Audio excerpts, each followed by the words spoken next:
Kalau Gibran punya martabak kan Kaisang punya pisang. pisang gitu kan.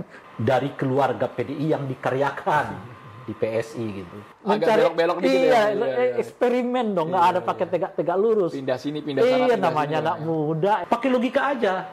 Ya kalau konteksnya adalah cari perlindungan kan, cari aman, cari apa, ya kau cari ke orang yang kuat lah.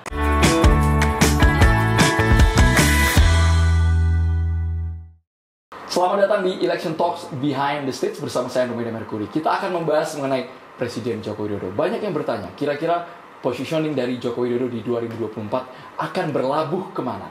Apakah tetap tegak lurus dengan PDI Perjuangan, mendukung penuh Ganjar Pranowo sebagai capres, atau sudah bermain di banyak lini?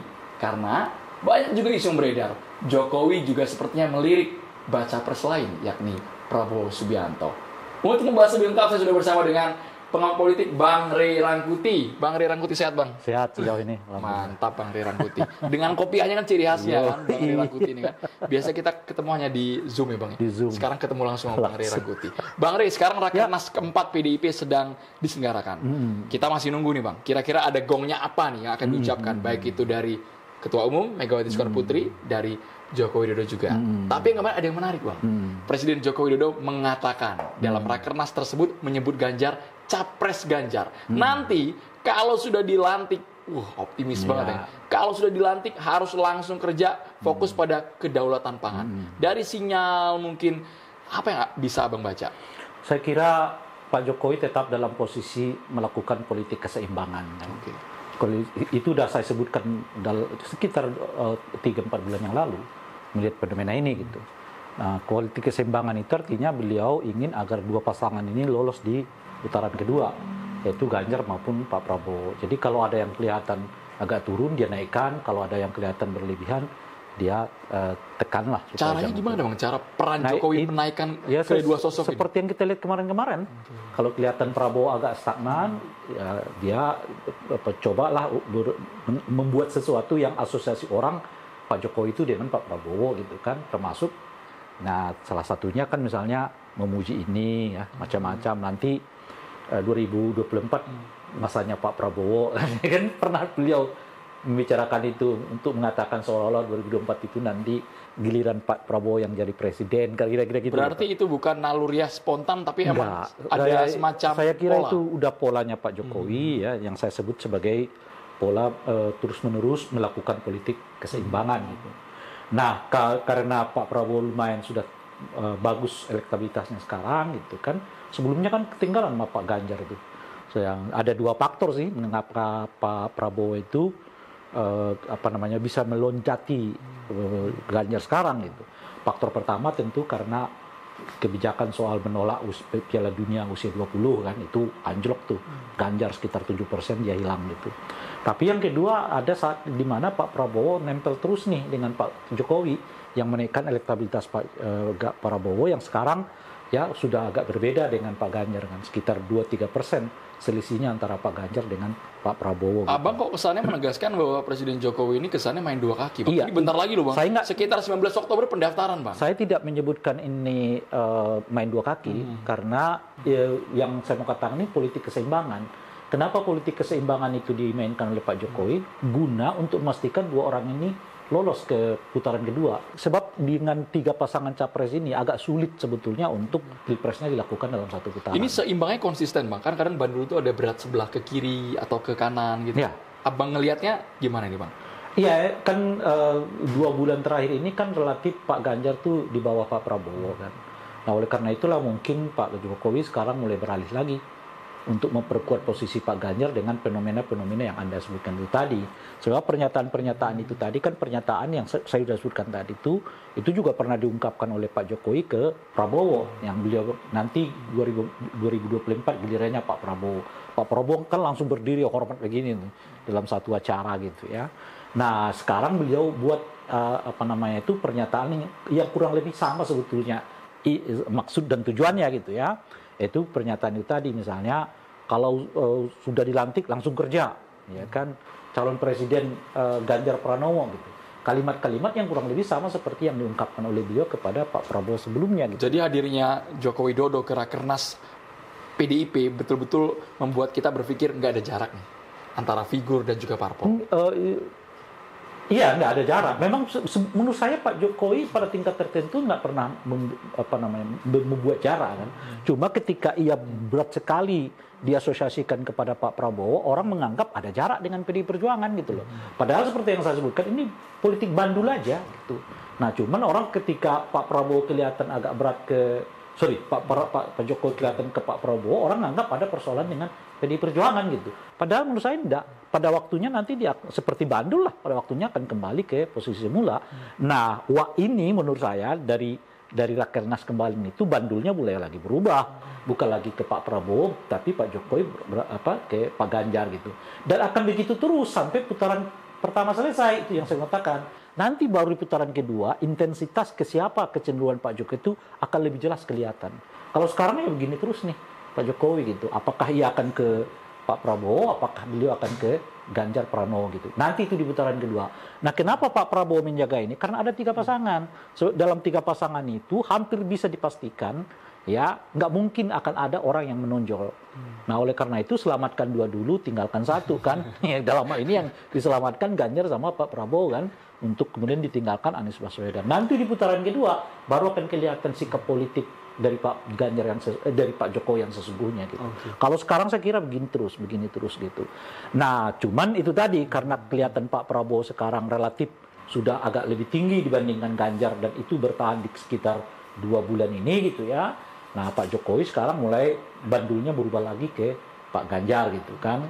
Bukan supaya mungkin kembali seimbang kan gitu ya kira-kira. Supaya tidak ada jarak yang terlalu jauh gitu Bang. Tidak terlalu jauh di antara keduanya gitu ya. Nah, itu dicirikan dengan apa yang Anda sebutkan tadi. Nah, misalnya menyebut Ganjar calon presiden, kemudian menyebut kalau udah dilantik nanti langsung kerja, besoknya langsung kerja gitu.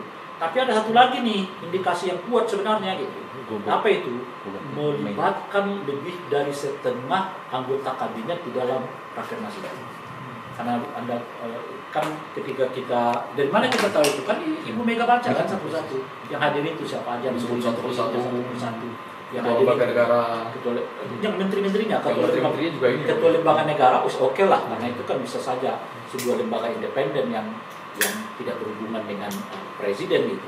Tapi yang jelas-jelas di bawah presiden itu lebih dari setengah anggotanya itu hadir di dalam acara yang kemarin dan sepanjang yang saya tahu nggak pernah kejadian itu kali pertama terjadi bagi itu setengah anggota kabinet diajak oleh presiden. Sinyal apa itu Bang? Itu yang tersebut bandulnya ini lagi berubah lagi ke Ganjar gitu.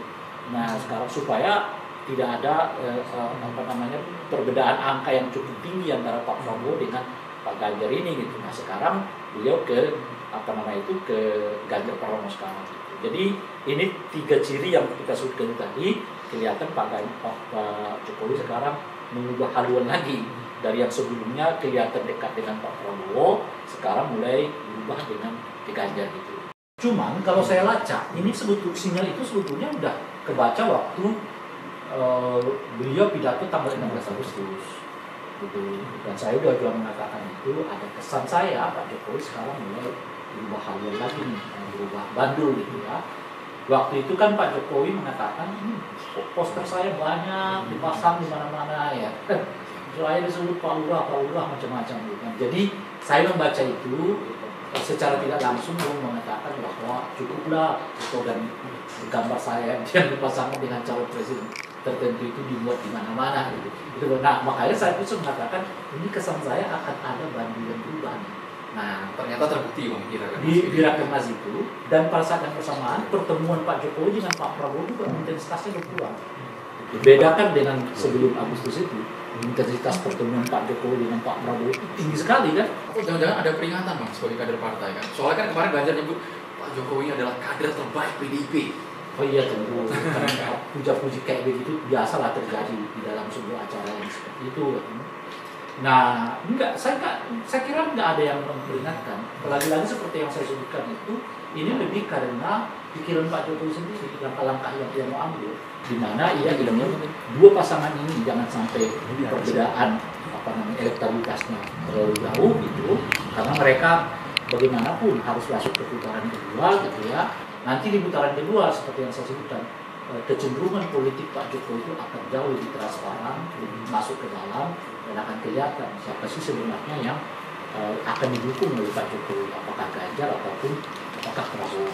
Bang Rik, ketika tadi Kaisang baru 2 hari menerima kartu tanda keanggotaan, kemudian langsung dilantik jadi ketua umum PSI. Banyak orang yang bertanya, ini jangan-jangan arahan Jokowi untuk mengamankan kaki-kaki Jokowi di partai yang berbeda dengan yang tegak lurus sama dirinya. Kalau Abang ngelihatnya gimana, Bang? Ya, itu yang juga sering saya sampaikan. Ini harus dilihat dari 2 perspektif ya. Satu, istilah saya itu apakah ini konsolidasi atau sebaliknya kompetisi. Kompetisi apa ya? Kompetisi antar keluarga, dan itu biasa terjadi di keluarga para politisi kan. Nah, dia anak, bapak, ya, ibu beda-beda, itu udah biasa juga. Nah, bukan semata-mata karena mereka ingin caplok ke sana, bukan, karena memang di antara mereka juga terjadi kompetisi. Kalau Gibran punya martabak kan Kaisang punya Sang pisang. pisang gitu kan, dan sebagainya. Tapi bukan sponsor kita, Bang, di sini tidak ada markobar, nggak ada sang pisang. Kan saya bilang martabak kan. Nah, jadi tapi akan terlihat nanti apakah ini kompetisi atau tidak, misalnya dari siapa calon presiden yang mereka dukung. Kalau misalnya Pak Kaisang dan PSI-nya ke Prabowo, sementara Gibran bersama PDI-nya di Ganjar, itu artinya memang mereka sedang berkompetisi. Tapi salut juga, Bang, anak sudah berani berbeda pendapat dengan ayah soal pilihan politik. Iya, soal salut atau tidak ya itu urusan lain lagi kan gitu kan. Kita mau menganalisa dulu ini soal orang-orang ini, karena bayangan kami, wah jangan-jangan ini murni arahan dari ayahnya nah sendiri. kalau konsolidasi bisa. Oke. Kan saya bilang tadi kan ada kemungkinan itu kompetisi, ada kemungkinan itu konsolidasi gitu. Nah, kalau konsolidasi ya itu bisa saja, itu bagian dari arahan, keinginan dan kemauan Pak Jokowi itu. Nah, kenapa itu diarahkannya? Karena Pak Jokowi ya ingin melebarkan kekuasaannya untuk kemudian dipusatkan. Dipusatkan kemana ya? Di PDI Perjuangan. Kenapa di PDI Perjuangan? Karena ya disitulah mereka setidaknya 3 keluarganya berada kan. Ya Pak Jokowi sendiri, ada Gibran, ada Bobi itu. Dan 3 orang ini dia dibesarkan oleh PDI Perjuangan gitu. Nah, oleh karena itu, kalaupun nanti Kaisang ke PSI, sekarang udah di PSI gitu ya, istilah nanti akan dipakai adalah Kaisang itu adalah orang dari keluarga PDI yang dikaryakan di PSI gitu. Artinya balik lagi nanti, Bang, gitu, Bang. Ya, dengan sendirinya kalau kaitannya dengan capres, kemungkinan besar mereka akan dukung calon presidennya Ganjar Pranowo. Dan itu kelihatan setelah Kaisang didapuk sebagai ketua umum PSI, relatif ketegangan antara PDI dengan PSI-nya agak menurun kan, dan kedekatan mereka juga dengan Pak Prabowo sedikit agak menjauh gitu. Nah, bahkan Mbak Puan sudah mengatakan kita bisa dialog dengan Kaisang gitu. Jadi di PDI-nya kelihatan memang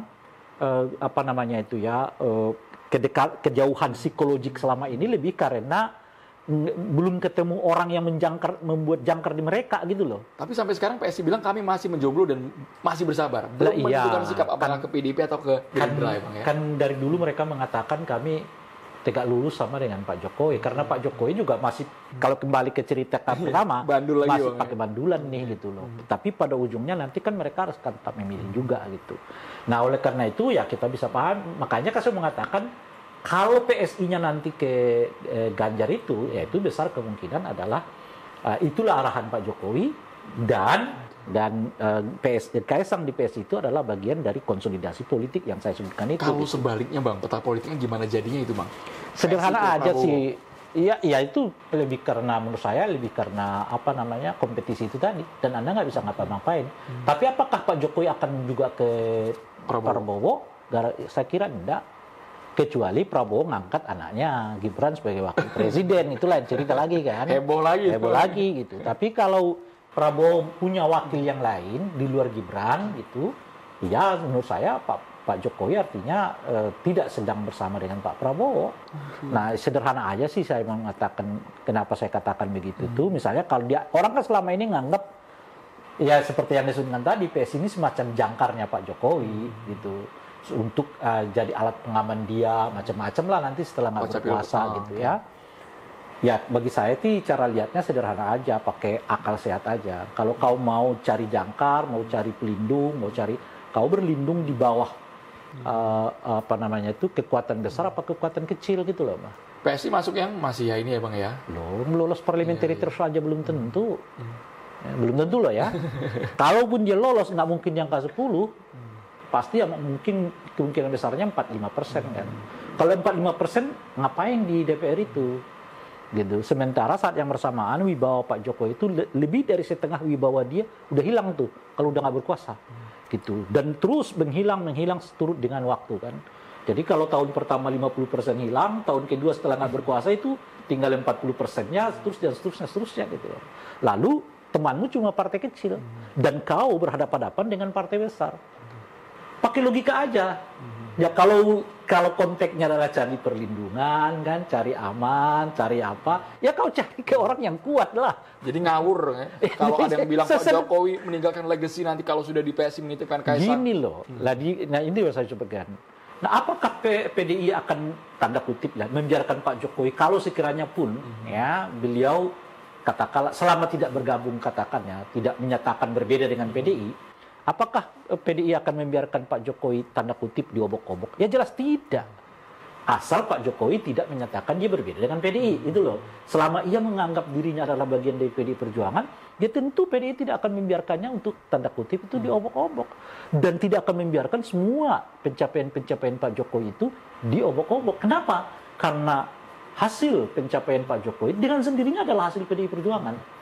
Jadi kalau PDI Perjuangan ikut menjatuhkannya, ya mereka meruntuhkan sendiri apa yang mereka kerjakan sendiri. Jadi kan selama ini begitu. Interpretasi orang Jokowi sama PDIP renggang itu ya. Ya saya tidak tahu itu. Tapi saya mau berbicara yang akal logika aja gitu loh, Pak. Kalau misalnya kecuali Pak Jokowi menyatakan ya declare saya, gitu, Bang, declare-nya itu ya tentu tidak harus melalui pernyataan kan. Misalnya dia memilih calon presiden yang berbeda dengan calon presidennya PDI Perjuangan gitu ya, atau dia meninggalkan PDI untuk bergabung dengan partai kecil seperti PSI misalnya. Itu lain cerita. PSI kan artinya Pak Jokowi sudah memutus hubungan kan. Tapi selama ia bersama dengan PDI Perjuangan, sepanjang itulah PDI akan tetap melindunginya gitu. Sebab sekali Anda sebut pencapaian Pak Jokowi itu nggak sukses, itu artinya pencapaian PDI nggak sukses.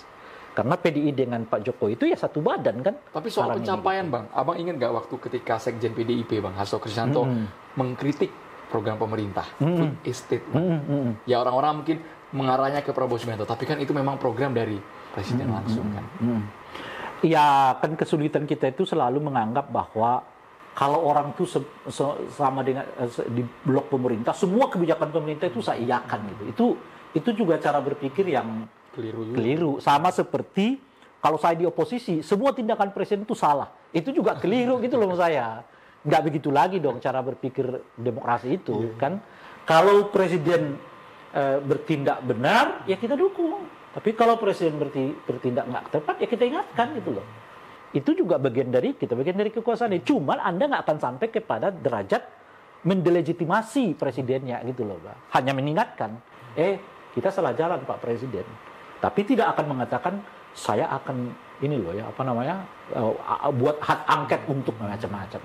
Itu ininya bedanya itu. Jadi kritik masih batas koridor ya Bang ya. Iya, kan sekarang mau mengatakan kalau itu gagal ya diperbaiki, dicabut apalah statusnya macam-macam. Dan itulah menurut saya demokrasi yang sehat. Nggak ada yang namanya sebetulnya tegak lurus gitu. Seperti salah satu partai tegak lurus lo masih muda kok tegak lurus. Orang muda itu ya agak belok-belok dikit ya. Eksperimen dong, nggak ada pakai tegak lurus. Pindah sini, pindah sana. Iya, namanya anak muda ya kan. Anak muda kok dituntun ya kan? Enggak dong. Berarti Bang nanti ketika pendaftaran sebentar lagi sekitar mungkin 2-3 minggu ke depan. Iya. Kalau Abang ngelihatnya ada kejutan nggak nanti yang akan dibuka ke publik? Baik itu mengenai cawapres, karena kan ya kita juga masih meraba-raba siapa cawapresnya Ganjar, cawapresnya Prabowo. Kalau ini sudah aman lah sama Muhaimin. Kesulitan kita ini kan menjawab apakah akan kejutan atau tidak loh. Kalau saya jawab ada kejutan ya nggak kejut lagi dong. Dikasih bocoran sekarang. Iya kan bukan kejutan dong artinya kan. Saya kira enggak lah. Udah litusnya udah begini gitu. Yang paling kita tunggu itu kan putusan MK. apakah membolehkan 35 tahun itu atau tidak. Tapi feeling saya mengatakan akan ditolak oleh Mahkamah Enggak, Konstitusi. memang kalau membolehkan, abang lihat peluangnya Gibran gabung langsung jadi pendamping Prabowo kuat banget. Besar. Gitu. Dan sekarang ini sih sebetulnya menurut saya kalau tidak ada faktor Gibran nih, Airlangga yang kuat gitu. Airlangga Hartarto kuat tuh. Bukan Erick Thohir, bukan kemarin ada nama Yeni Wahid, Hovifah yang lagi kalau dibidik. dari elektabilitas Erick Thohir, tapi kan pertimbangan jadi wapres itu nggak semata-mata elektabilitas kan. Gitu. Tapi ada pertimbangan yang lain lagi di luar soal elektabilitas. Nah, misalnya apa gitu? Misalnya Pak Airlangga bisa mengatakan, kalau kau nggak lirik kita ya kita pergi juga dong. Nah, saya itu istilah saya mengatakan begini ya kan, Golkar itu adalah partai kedua dengan perolehan kursi terbanyak kan. Meskipun kalau suara ketiga gitu, tapi kalau kursi kan terbanyak kedua. Nah, masa partai politik dengan kursi terbanyak kedua malah kalah dari Gerindra? Kalau kursi ya, kalau suara sih Gerindra menang gitu. Malah nggak dapat apa-apa gitu. Ditungguin tuh sama orang nanti jadi munaslup tuh kan. Beda cerita 3 bulan yang lalu sebelum Caimin pergi. Itu memang kansnya Golkar 50%. Setelah Caimin pergi kansnya jadi 80%. Udah 80% Anda ngambil. Jadi tungguin lah munaslup ya kan. oleh mereka gitu. Nah, kenapa itu salah satu pertimbangan. Kalau Anda nggak pilih kita ya kita akan pergi kata kira-kira Airlangga gitu. Nah, yang kedua seringkali saya sambil ledek-ledekin, nah masa Caimin aja bisa wakil presiden kok Airlangga enggak ya kan? Sekalian aja Bang harusnya Bang. Kalau Caimin bisa masa Airlangga enggak? Gitu loh kira-kira. Jadi abang lihat kalau Prabowo ya saya sebenarnya 80%. Saya mau mengatakan Pak Prabowo itu udah terkunci. Oke. Terkunci oleh calon wakil presidennya adalah Airlangga gitu. Meskipun elektabilitasnya nggak terlalu bagus kalau dibandingkan dengan ET gitu. Tapi kan bukan itu satu-satunya pertimbangan itu maksud saya gitu ya. Yang bisa mengubah ini cuma Gibran. Kalau Gibran masuk mungkin akan berubah semua. Semua bisa nerima ya Bang. Iya, Bisa jadi Bang, bisa kita jadi, juga nggak gitu. tahu kan. Nah, tapi kalau putusan MK itu menolak, ya selesai. Tapi nggak tahu apakah Airlangga mau ambil kesempatan atau tidak, ya saya nggak tahu. Cuma kalau lihat akhir-akhir ini kesan saya kok Golkar dan Airlangga tenang-tenang aja gitu ya. Mungkin mereka nggak minat juga. Saya nggak tahu.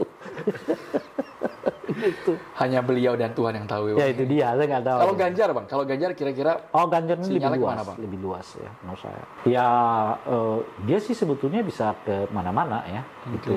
Dia lebih fleksibel karena itu tadi nggak membutuhkan dukungan secara formil ya. Beda sama Pak Prabowo meskipun dia golden sama ticket udah sendiri. gitu. Pak Prabowo itu kan meskipun dengan PAN lolos, artinya tanpa Golkar pun dia lolos gitu. Tapi persoalannya bukan di situ sekarang, karena nggak mau dong Pak Prabowo ditinggalkan 2 sekaligus dalam waktu yang bersamaan, kan nggak enak dia gitu, citranya bisa turun gitu. Nah oleh karena itu dia harus pertahankan terus nih, gimana caranya supaya Golkar tetap berada di dalam lingkaran koalisinya gitu. Dalam konteks itulah saya mau mengatakan posisi Airlangga itu kuat 80%. 80% karena Pak Prabowo nggak maulah ditinggalin meskipun secara formilnya administrasinya beliau tetap bisa dicalonkan bersama dengan PAN gitu. Kalau Ganjar fleksibel ini, kalau nama-nama yang sekarang beredar Bang, ada Sandiaga Uno, P3 Mitra Koalisi, kemudian yang lagi di gadang-gadang Mahfud Saya MD. sering kali mengatakan begini, ada 4 nih 4. kriteria calon wakil presiden yang abadi. Buat siapapun Bang ya? Buat siapapun dan ini berlaku di mana. Oke. Satu tentu elektabilitas kan. Tuh. Nah, tinggal kita nama-nama ini kita lihat elektabilitasnya siapa. Nah, yang kedua isi tasnya. Ya, jangan datang nggak bawa apa-apa juga berat tuh. Gitu. Nah, yang tas nomor 2 ya peringkatnya Bang? enggak, ini bisa belang-beling nanti. Oh, bisa. Iya, cuma Bisa acak. 4 ini pertimbangan ya. Mana yang mau kau ambil dulu dari 4 kriteria ini? Ada orang tuh ngambil elektabilitasnya. Oke. Ada yang ngambil yang penting isi tasnya deh, elektabilitasnya kita udah punya gitu kan misalnya gitu. Nah, yang ketiga adalah punya asosiasi yang kuat dengan 2 organisasi keagamaan besar di Indonesia. NU dan Muhammadiyah. Nah, itu kasus yang terjadi pada Pak Amin Ma'ruf Amin kan. Elektabilitas nggak ada, isi tas nggak ada gitu. Tapi kan kuat asosiasinya dengan NU kan. Akhirnya kemudian jadi pertimbangan jadi calon presiden. Nah, yang ketiga elitisme politik gitu. Dia berangkat dari elit politik gitu. Nah, tinggal kita lihat nih, kita baca-baca nih, di Ganjar nih yang paling penting apa sekarang? Apakah faktor elektabilitas, faktor isi tas, kedekatan dengan warga NU atau Muhammadiyah gitu, atau dia bagian dari elit politik gitu. Nah, di Pak Prabowo, 4 ini menurut saya juga yang lagi-lagi kita bahas. Kalau kita misalnya Pak Prabowo ada 2, Erik sama Pak Erlangga gitu. Nah, tinggal kita lihat kriteria itu. Erik elektabilitas oke, ya kan? Kemudian isi tas juga oke, ya kan? Yang ketiga kedekatan dengan NU mungkin lah adalah sedikit gitu. Tapi yang keempat kan dia nggak punya sebagai elit politik gitu. Nah, kalau Pak Erlangga elektabilitas kurang, isi tas walau alam lah. Saya nggak tahu isi tasnya seperti apa gitu. Dengan asosiasi mungkin juga kurang, tapi kan dia elit ya, gitu, ketumnya gitu. Nah, jadi 4 faktor ini. Nah, ada faktor kelima yang sifatnya institusional. Apa itu, Bang? Restu Pak Jokowi. Gitu. Nah, ini Pak Jokowi ngarahnya kemana? Sekuat itu, Bang. Iya. Restu Pak Jokowi itu kuat. Kalau buat Ganjar kira-kira restunya kemana, Bang? Akan mengarah kemana itu? Ya nggak tahu, kalau intinya sulit kita. Sekarang yang kita bisa bayangkan itu adalah restu Pak Jokowi ke anaknya kan. Pasti. Kan? Nah, cuman kalau anaknya dengan Ganjar nggak akan kena. Gitu. Makanya kan kalau orang mengatakan Gibran ke Prabowo itu logik, tapi kalau Gibran ke Ganjar nggak logik. Pertama karena satu partai, kedua sama-sama dari daerah yang sama, itu Jawa Tengah. Gitu. Jadi beratlah bagi publik memilih orang yang partainya sama, daerahnya sama gitu loh, Bang. Sementara basis pertarungan mereka ini ada di luar daerah itu, kan di Jawa Timur dan Jawa Barat. Jadi harusnya saling melengkapi ya. Ya. Kalau ngomongin restu Pak Jokowi, Bang, kan kemarin sempat ramai juga, ada yang mengembuskan wacana 2 poros saja untuk Pilpres 2024. Tidak ada 2 poros itu. Nggak akan ada. 2 pasangan aja nggak? Nggak akan ada. Kan saya udah ngomong nih berkali, nggak akan ada. Gitu. Dari mana? Dulu itu iya. Dulu. Saya kira juga sekitar 7 bulan, 8 bulan yang lalu, saya juga pernah mengatakan ada kemungkinan Ganjar dan Prabowo itu dipasangkan. Tapi itu dengan satu syarat. Kalau di antara keduanya selisih suaranya cukup tinggi. Minimal 7%. Ini paling ya 0,1 di margin sampai 2%. Iya. Gimana mempertemukan 2 orang yang sama-sama punya potensi menang? Ya nggak akan ada yang mau ngalah. Gitu. Meskipun yang satunya kader partai, yang satunya ketua umum partai, Bang? Bukan soal, ya kan koalisinya belum tentu mau terima kan. Gitu. Koalisinya belum tentu. Memang PDI mau. Ya nggak mau, jelas mereka kemarin kan di satu, Bang. Iya, dan ada tren Ganjar sedang naik terus. Gitu. Apakah Pak Prabowo mau juga? Ya nggak mau juga beliau gitu. Kecuali elektabilitasnya itu terpaut jauh gitu.